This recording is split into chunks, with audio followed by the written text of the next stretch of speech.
لاکھوں کروڑوں درود حضور نبی کریم صلی اللہ علیہ وآلہ وسلم اور ان کے آل پر۔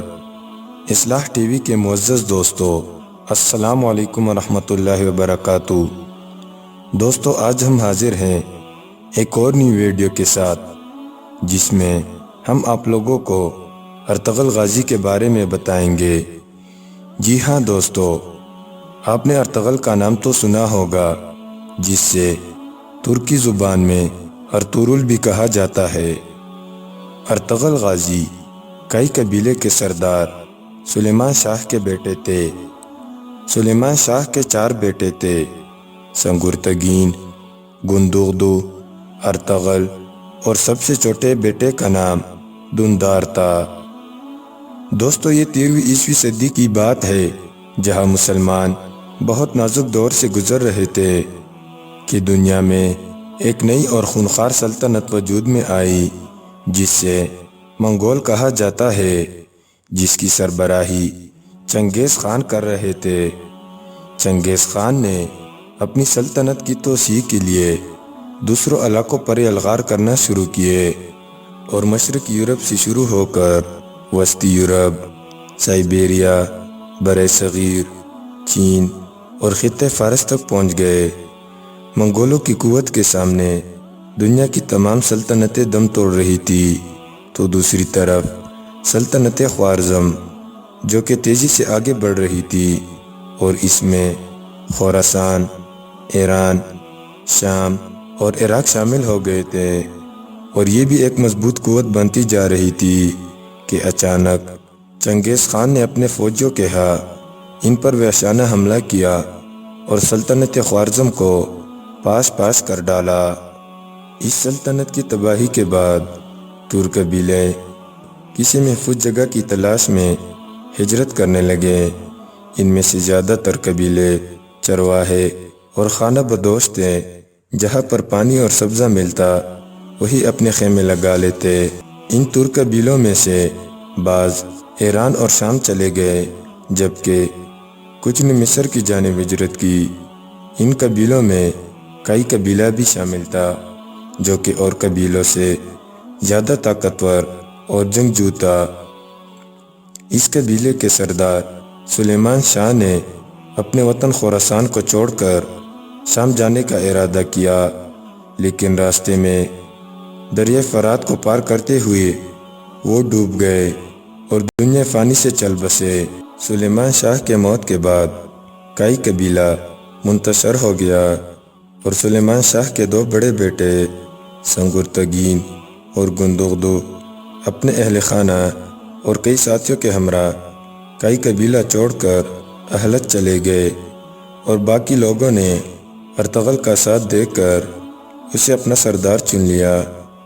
ارطغرل اپنے چھوٹے بھائی دندار اور اپنے ساتھیوں کے ہمراہ، جس میں 420 گھرانے شامل تھے، ایشیائے کوچک کی طرف روانہ ہوئے اور سلجوقی سلطنت میں داخل ہوئے۔ سلجوقی سلطنت کے اس وقت کے حکمران سلطان علاء الدین تھے، جو کہ اپنے عدل اور انصاف کی وجہ سے مشہور تھے۔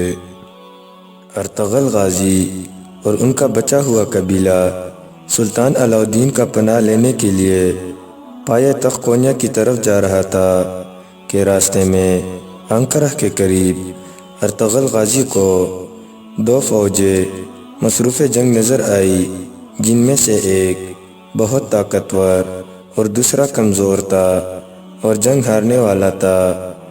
لہٰذا ارطغرل غازی نے اپنے 444 بہادر جنگجوؤں سمیت کمزور دستے کا ساتھ دیا اور مقابلے کا رخ پلٹ دیا۔ یوں ہارنے والے جیت گئے اور جیتنے والے ہار گئے۔ ارطغرل غازی ان دونوں میں سے کسی کو بھی نہیں جانتا تھا، لیکن بعد میں معلوم ہوا کہ ارطغرل نے جس کا ساتھ دیا وہ سلطان علاء الدین کی فوج تھی، اور دوسری بازنطینی عیسائی یا تاتاری بتائی جاتی ہے۔ ارطغرل غازی کی بہادری کو دیکھ کر سلطان علاء الدین بہت خوش ہوئے، اور اس کے قبیلے کو انقرہ کے قریب ایک پہاڑی علاقہ دیا، جس کا نام کراجہ داغ بتایا جاتا ہے۔ کئی قبیلہ یہی آباد ہوا۔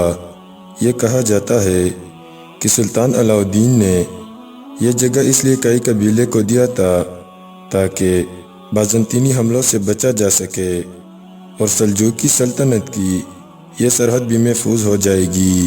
ساتھ میں سلطان نے یہ اجازت بھی دی کہ سرحد کے پاس علاقے فتح کرے اور اس سے سلطنت میں شامل کرے۔ ارطغرل غازی کی بہادری کی خبریں چاروں طرف پھیلنے لگی اور سلطان نے اسے سعود شہر بھی دے دی۔ یہ دیکھ کر اور ترک قبیلے بھی ارطغرل کے ساتھ مل گئے اور اسے اپنا سردار تسلیم کیا۔ سلجوقی سلطنت جو کہ غداروں اور اپنے سرداروں کی بغاوت کی وجہ سے کمزور پڑ گئی تھی، اس کے لیے ارطغرل نے کئی جنگیں لڑی اور جیت کے دکھائی، لہٰذا سلطان نے اسے کئی اور شہر بھی دیے، جس سے ارطغرل کی قوت میں دن بدن اضافہ ہوتا گیا۔ ارطغرل غازی نے سلجوقی شہزادے غیاث الدین مسعود کے بیٹی سے شادی کی، جس سے ان کے 3 بیٹے پیدا ہوئے، گوندوز، ساوجے اور عثمان۔ ارطغرل غازی 1281 اور بعض کے نزدیک 1288 عیسوی کو 90 سال کی عمر میں وفات پا گئے۔ آپ کے وفات کے بعد آپ کا جانشین آپ کا چھوٹا بیٹا عثمان تھا، جو کہ آپ کی طرح بہادر، نیک اور ایک پکا مسلمان تھا۔ عثمان نے بھی اپنے والد کی طرح فتوحات کا سلسلہ جاری رکھا اور جب 1299 میں سلجوقی سلطنت مکمل طور پر ختم ہوئی تو عثمان غازی نے اپنی خود مختار سلطنت کا باضابطہ طور پر اعلان کیا، جس کا نام سلطنت عثمانیہ رکھا گیا، جو کہ بعد میں 3 براعظم تک پھیل گیا اور 650 سال تک قائم رہا۔ دوستو، اگر ویڈیو پسند آئے تو اسے لائک اور شیئر کریں اور چینل کو سبسکرائب کریں۔ اللہ آپ لوگوں کا حامی اور ناصر ہو۔ اپنا اور اپنوں کا بہت سارا خیال رکھیے گا۔ السلام علیکم ورحمۃ اللہ وبرکاتہ۔